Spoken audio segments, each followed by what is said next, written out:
Amin. Itu hikmat. Nah, jadi makhluk lain pun ya tidak dapat memisahkan kita termasuk virus corona. Nah, kita lihat ayat firman Tuhan dalam Ibrani 10 ayat 25. Kita akan baca ayat ini. Ya. Janganlah kita menjauhkan diri dari pertemuan-pertemuan ibadah kita seperti dibiasakan oleh beberapa orang, tetapi marilah kita saling menasihati dan semakin giat melakukannya menjelang hari Tuhan yang mendekat. Nah, Bapak Ibu Saudara, ayat terakhir itu mengatakan menjelang hari Tuhan yang mendekat. Ayat ini berlaku sampai sekarang. Ayat ini tidak boleh dihalangi oleh makhluk lain. Ayat ini tidak boleh dihalangi oleh kelaparan, peperangan, pekerjaan. Kalau pekerjaan saudara menghalangi dalam pertemuan ibadah ini, saudara-saudara sudah salah. Sudah melanggar kalau hukum Taurat mengatakan perintah yang keempat, kuduskanlah hari Sabat. 6 hari engkau bekerja, 6 hari engkau cari makan. Itu artinya ada saatnya kita bertemu secara bersama-sama. Ada saatnya kita berkumpul bersama-sama. 6 hari sudah kuberikan berkat kepadamu. Kau lanjutkan hari ke-7. Gara-gara cari makan, kasihmu hilang kepada Kristus. Gara-gara cari uang, saudara-saudara, tinggalkan pertemuan ibadah. Ayat ini menerangkan tidak ada kondisi apapun yang menghalangi pertemuan ibadah.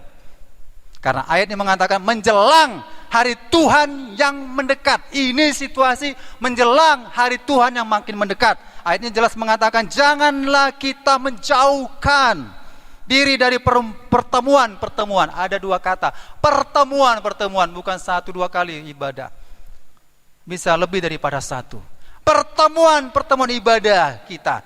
Seperti dibiasakan oleh beberapa orang. Ada yang sudah biasa, gak peduli apa sih urusanmu, aku gak beribadah, ya terserah. Tapi urusanmu adalah dengan Tuhan, dengan diri kita. Ya, ayat ini gak boleh dibatasi. Organisasi sinode pun tidak bisa membatasi pertemuan ibadah itu karena situasi tutup. Yang boleh karena situasi sekarang dibatasi. Kalau memang jumlah jemaatnya ribuan, tetap gereja itu tetap buka. Gereja itu tetap ada ibadah, walaupun tidak semua hadir, tapi disarankan, dibatasi. Mungkin, ya, karena situasi, mungkin hanya 50 orang saja. Nanti gelombang kedua, gelombang ketiga. Itu kan hikmat diberikan Tuhan kepada gembala. Tapi gereja tidak boleh tutup. GBI, Immanuel tidak boleh tutup. Ya, mungkin salah satu di antara kita terkonfirmasi. Saudara gak perlu takut. Ya, saudara kalau takut, saya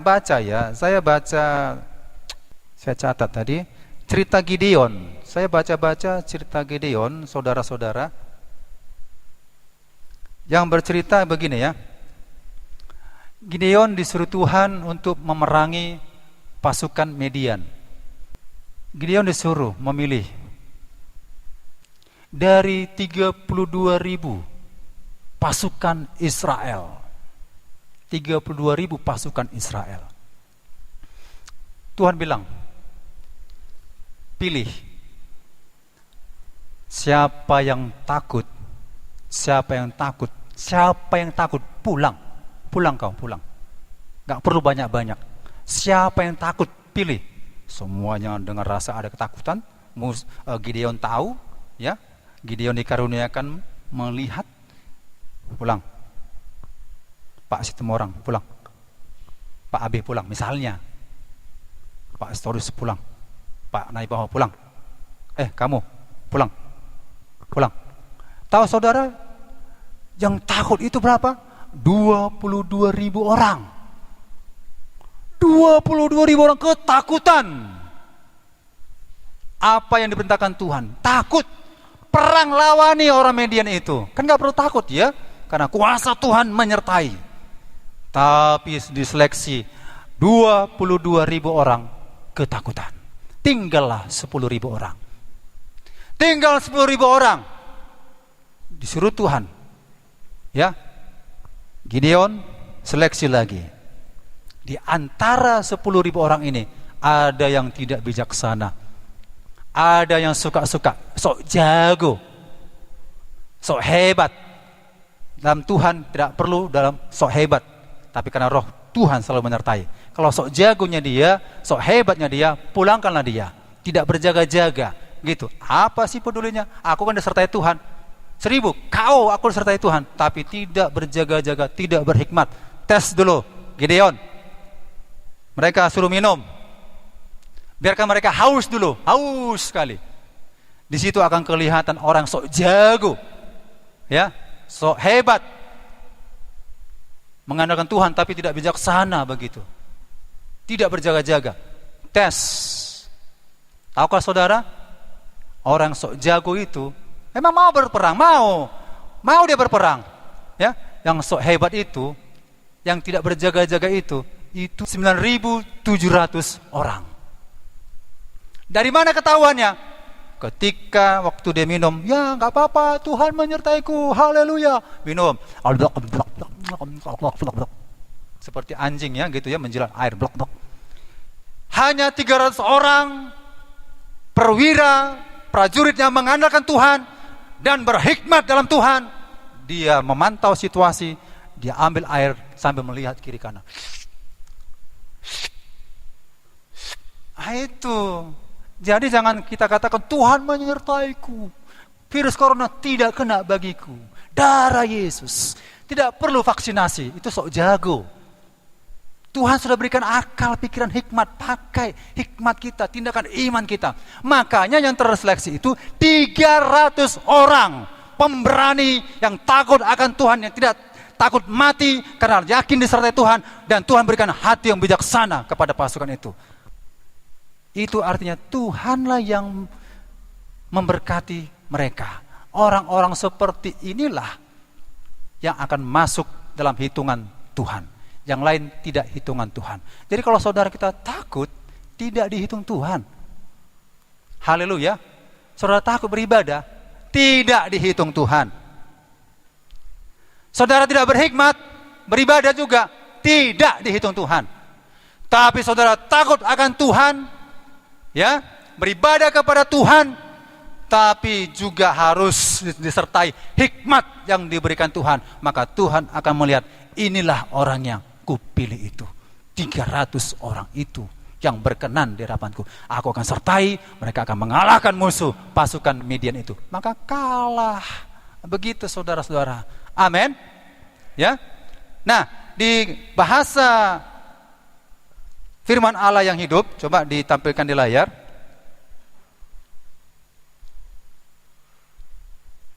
Terjemahannya ya, supaya lebih mengena dalam kehidupan kita. Ibrani 10 ayat 25. Silakan dibaca, Pak. Demikian firman Tuhan, Ibrani 10 ayat 25. Ya. Janganlah kita lalai menghadiri kebaktian di gereja, seperti yang dilakukan beberapa orang, tetapi marilah kita saling memberi dorongan dan saling mengingatkan, teristimewa sekarang ini, sebab hari kedatangannya yang kedua kali sudah dekat. Nah, saudara peganglah ayat ini.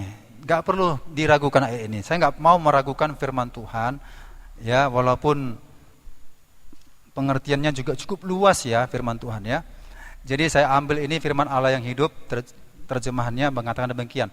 Janganlah kita lalai menghadiri kebaktian di rumah. Di mana? Di gereja. Jangan kita lalai menghadiri kebaktian di gereja. Ternyata banyak yang lalai. Lalainya di mana? Karena COVID, karena pandemi, lalai. Inginnya ke gereja, tapi karena pertimbangan, lalai. Itu lalai. Enggak lupa, beda lupa ya, beda lupa. Taunya dia, taunya ada ibadah. Ngertinya, Bapak Ibu datang beribadah ya, lewat WA, lewat Facebook dihimbau datang beribadahnya, taunya dia.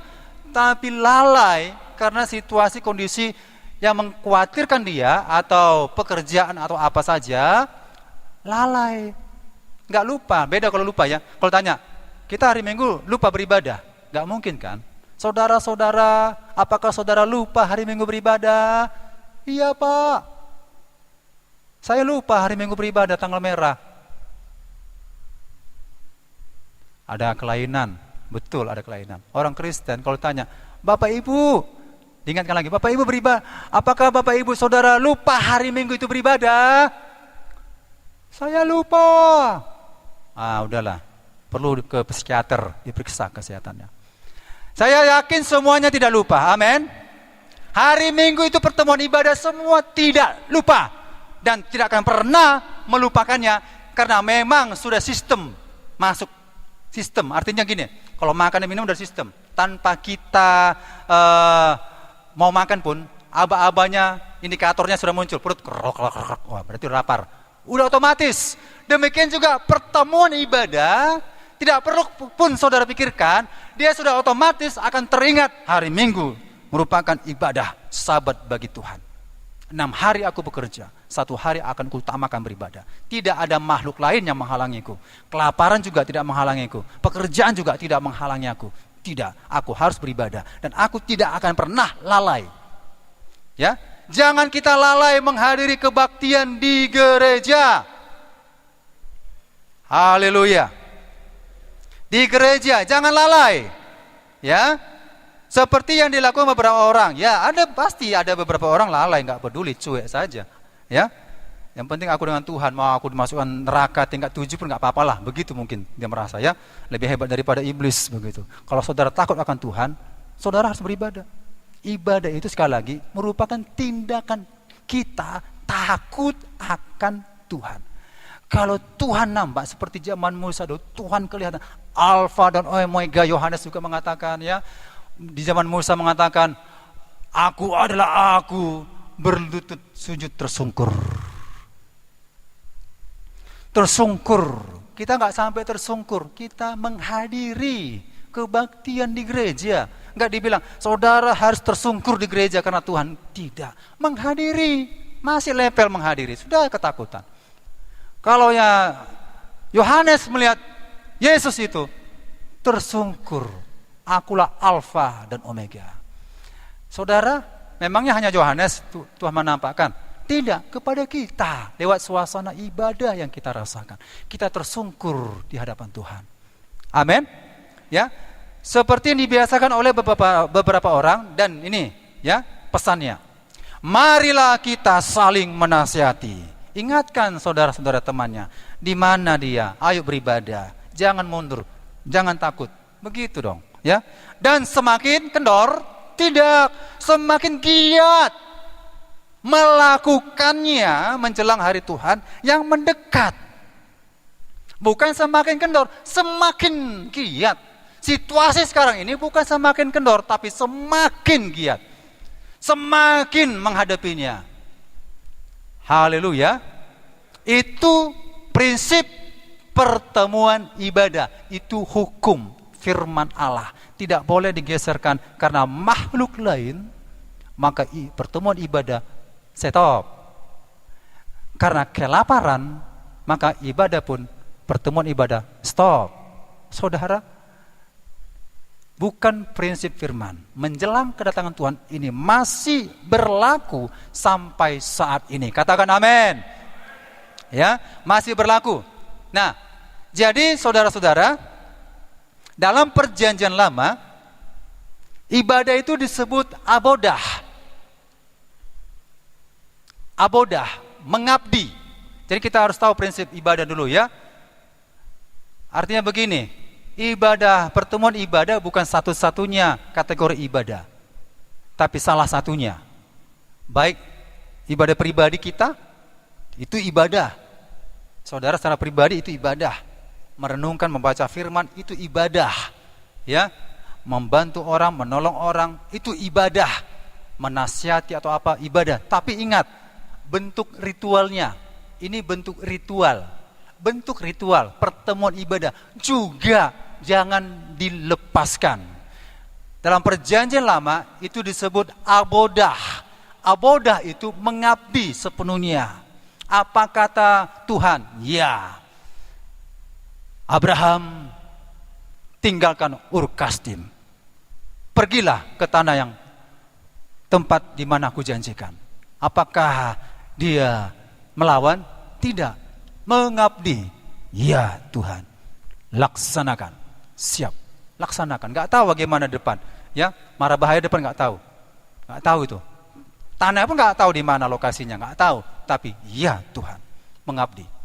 Seluruh dalam kisah-kisah perjanjian lama, abodah itu mengabdi disertai dengan tindakan. Tidak ada dengan kata-kata.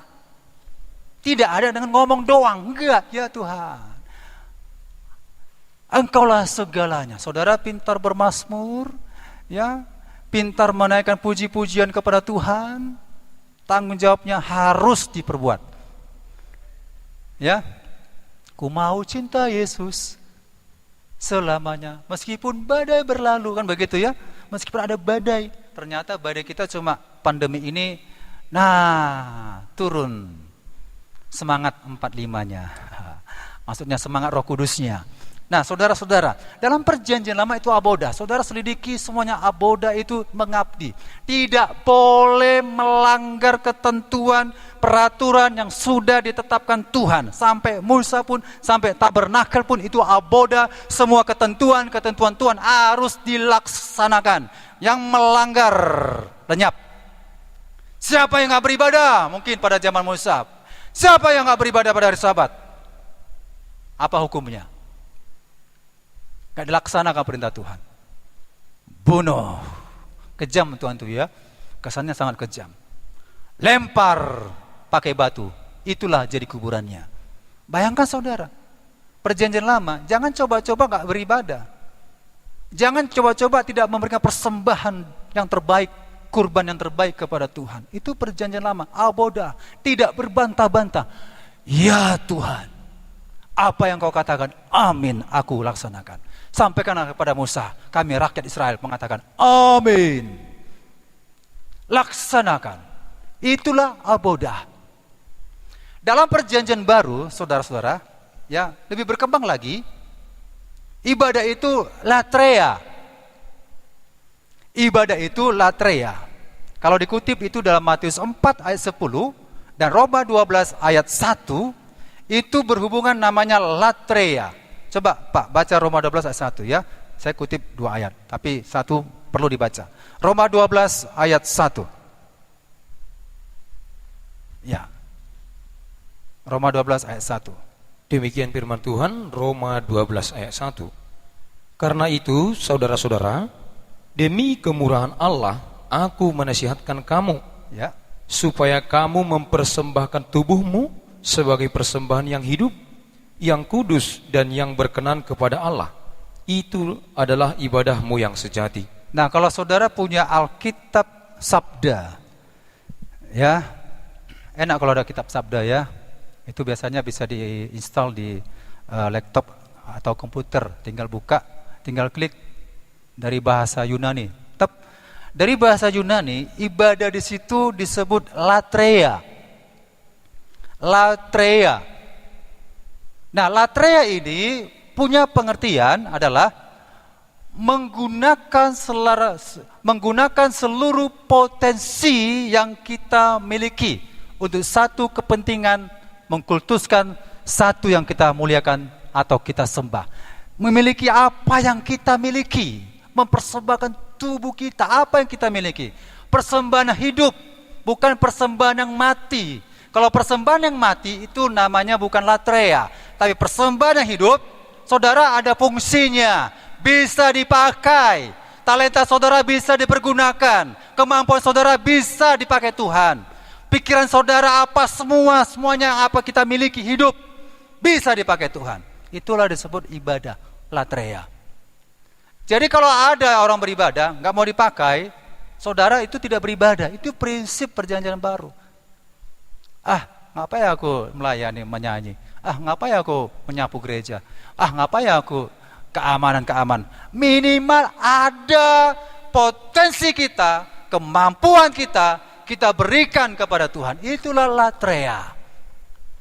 Itu latreia. Ya. Kemudian ya, ibadah juga disebut proskuneo. Ya, proskuneo itu ditemukan beberapa ayat, intinya juga di Kisah Rasul 24 ayat 11 dan juga Yohanes 4 ayat 23. Itu ibadah itu adalah proskuneo. Jadi kalau saudara merasakan proskuneo, itu ibadah. Apakah proskuneo itu? Proskuneo itu memberikan nilai hormat yang setinggi-tingginya kepada orang yang kita sembah. Bukan orang kita sembah, kepada sesembahan kita. Kepada, kalau secara proskuneo, secara umum, proskuneo itu kepada Tuhan. Saya pembantu. Ada Tuhan, bos saya. Melihat wajahnya pun saya tidak pantas. Tapi saya memegang tangannya. Ya Tuhan. Apa permintaan Tuhan? Begitu ya.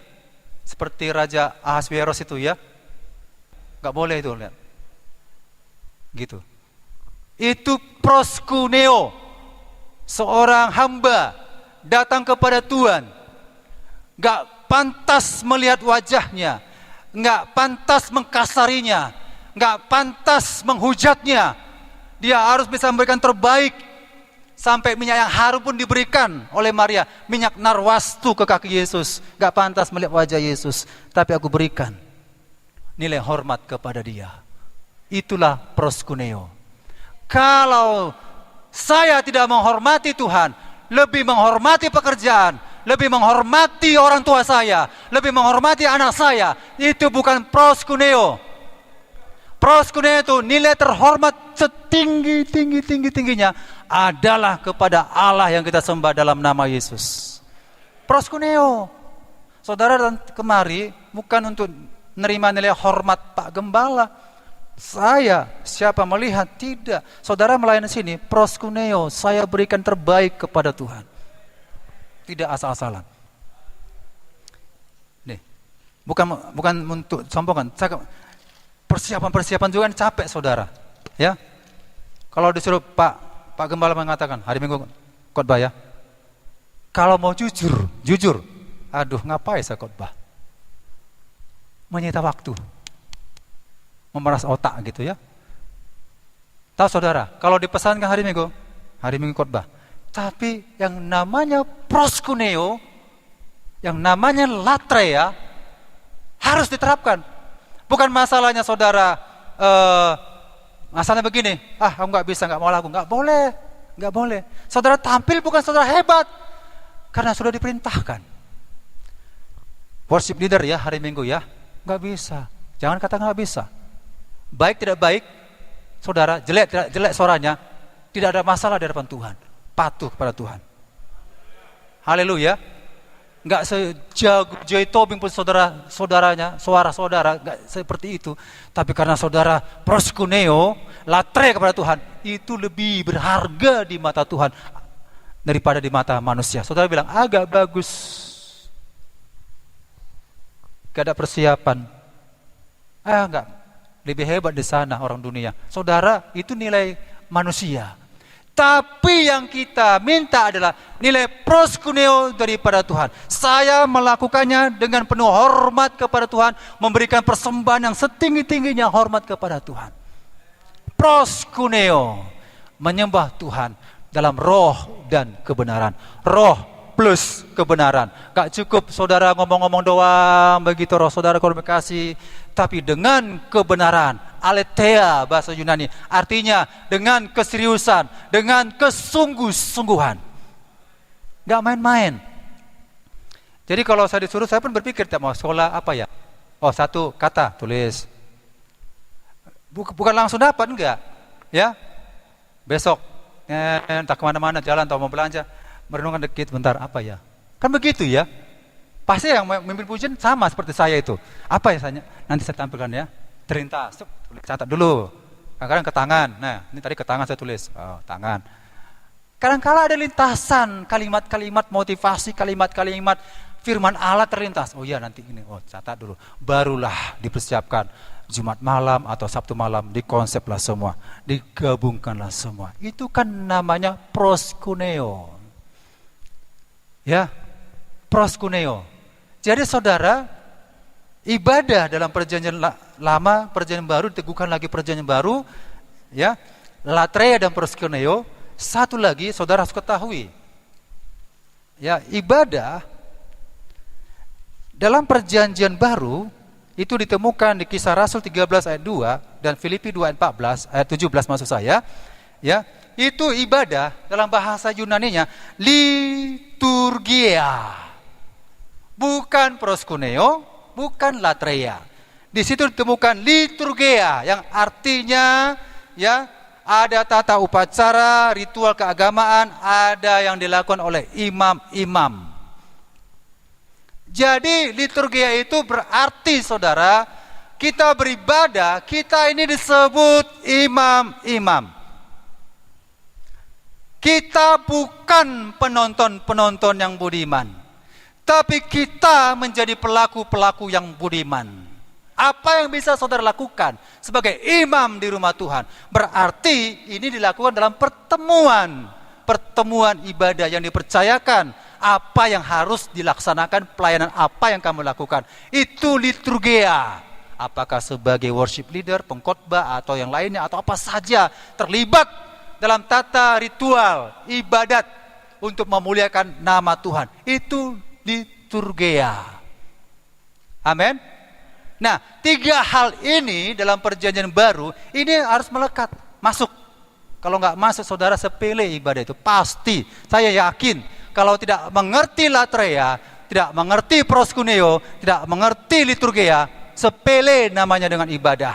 Tapi kalau dia mengerti apa itu latreia, apa itu proskuneo, apa itu liturgia, pasti dia melakukannya dengan hati yang sungguh-sungguh. Tidak ada kata tutup, tidak ada kata absen untuk melakukan ibadah di hadapan Tuhan.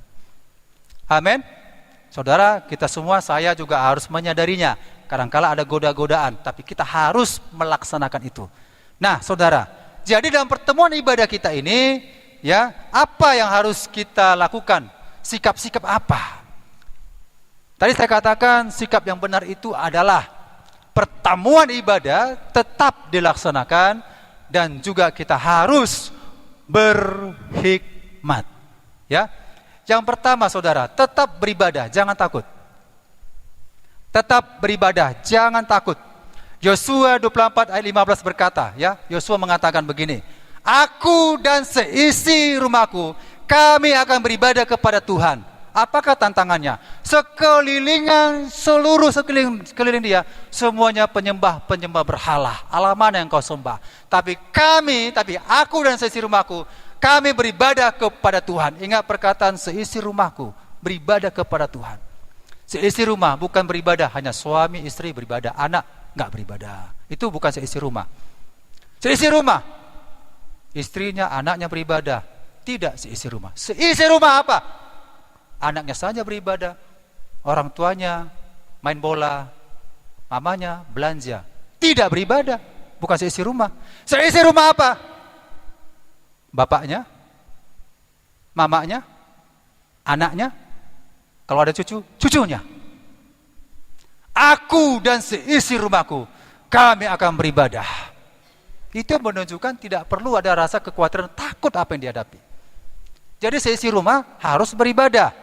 Ya, kemudian dalam Malaki 3 ayat 18, pasti setelah kita beribadah ada perbedaan orang yang beribadah dengan orang yang tidak beribadah.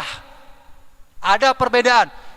Spiritualnya, spirit rohnya itu kuat, ya, tidak goyah, ya, tidak ragu-ragu.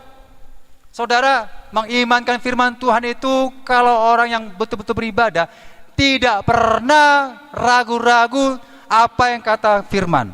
Walaupun dalam doanya tidak dijawab Tuhan, sekalipun doaku tidak dijawab Tuhan, aku tetap beribadah kepada Tuhan. Sekalipun Tuhan Raja menyuruh kami menyembah patung itu, Tuhan yang kami sembah tidak menolong kami, aku tetap beribadah kepada Tuhan. Itulah tindakan perbedaan orang beribadah dengan tidak beribadah. Cobalah Sandra Mesak tidak beribadah. Sembah patung itu, ya Tuhan Raja kami sembah. Tapi kalau orang yang sudah punya perbedaan beribadah, tegar, kuat menghadapi situasi ini, iman dan imun tetap terjaga. Gak cukup iman dan imun. Jangan katakan iman, tidak ada tindakan, itu omong doang. Ya, harus ada kekuatannya. Iman kita dan imunitas kita. Nah, kemudian apa lagi tindakan kita, sikap kita? Sikap kita adalah kooperatif terhadap pemerintah. Apa itu maksudnya kooperatif?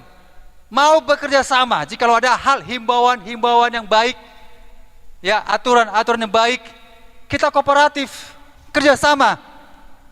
Dalam Matius 22 ayat 1, Yesus pernah ngasih sesuatu ilustrasi, uang. Apakah Yesus tidak kooperatif? Yesus kooperatif. Ini gambar siapa? Gambar Kaisar. Apa kata Yesus? Berikanlah sepatutnya kepada Kaisar, dan juga berikanlah sepatutnya kepada Allah. Jadi kooperatif terhadap pemerintah. Ya, nggak anti dengan pemerintah. Semua harus divaksin.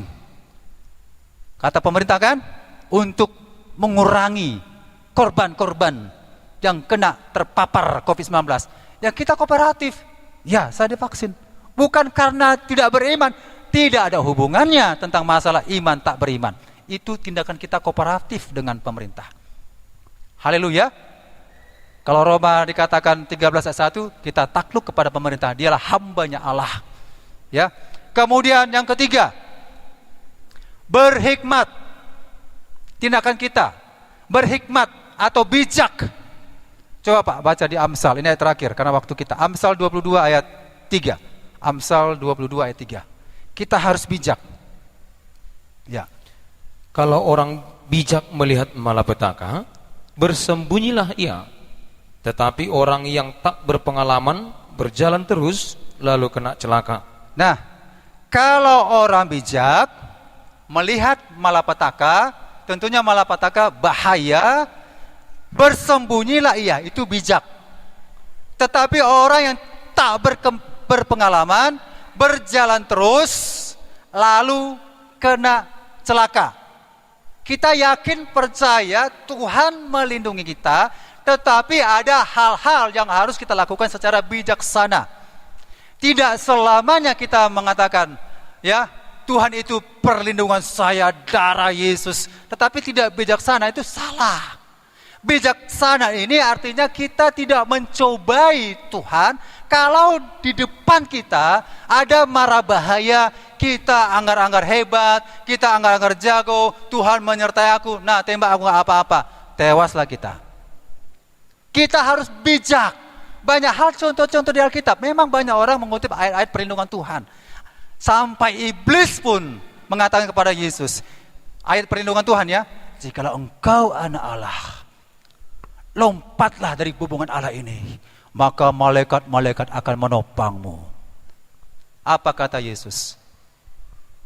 Bisakah Yesus lompat pasti dilindungi? Pasti dilindungi. Yesus mengatakan, jangan cobai-cobai Tuhan Allahmu. Jadi ada hal-hal hikmat yang diberikan Tuhan kepada kita. Ingat, Yesus sering mau dibunuh. Dalam kitab Injil, Yesus menghindar. Yesus tidak menampakkan di umum karena ada orang yang mau membunuh. Dan Raja Herodes maksud saya, mau membunuh bayi Yesus. Apakah yang dilakukan secara bijaksana? Lari ke Mesir. Loh, kok takut Yusuf dan Maria? Kan ada Tuhan ya, Immanuel ya. Ada Tuhan ya, kok langsung orang menghakimi. Kok takut ya? Itu sikap yang bijaksana. Menghindar. Pergi ke tanah Mesir. Yusuf dan Maria. Dan banyak contoh-contoh di Alkitab, ya. Paulus juga. Paulus mau dibunuh. Apakah dia menghadap orang-orang demikian? Waktu itu bahaya sekali, mau dibunuh dia. Apakah dia mau menyerahkan diri? Tidak. Kalau mungkin dia katakan, Tuhan Allah menolongku, Tuhan Allah juru selamatku, dia melindungiku. Ya, ada apa? Bisa saja. Tapi itu tidak berhikmat. Hikmatnya apa? Digunakan hikmat, turun pakai keranjang. lari. Ketakutan kata orang. Paulus ketakutan, rasul yang ketakutan menghadapi orang. Tidak, itu hikmat dengan menggunakan keranjang. Dan bahaya sekarang adalah pandemi. Tuhan berikan hikmat 3M. Ya, memakai masker, mencuci tangan, menjaga jarak. Itu hikmat. Haleluya. Itu hikmat. Jangan kesannya itu masalah hubungan iman tak beriman. Itu hikmat yang diberikan di situasi pandemi sekarang ini. Haleluya. Inilah Bapak Ibu Saudara-saudara sikap kita dalam pertemuan ibadah di masa pandemi ini. Kita tetap laksanakan ibadah dengan penuh keberanian, ya, dengan penuh hikmat yang diberikan Tuhan kepada kita. Mari jangan takut. Hari Minggu depan kita semakin ramai datang di tempat ini, tapi ingat tetap ikuti prokes yang sudah diberikan oleh pemerintah. Tuhan Yesus memberkati kita. Mari kita akan menyembah Tuhan.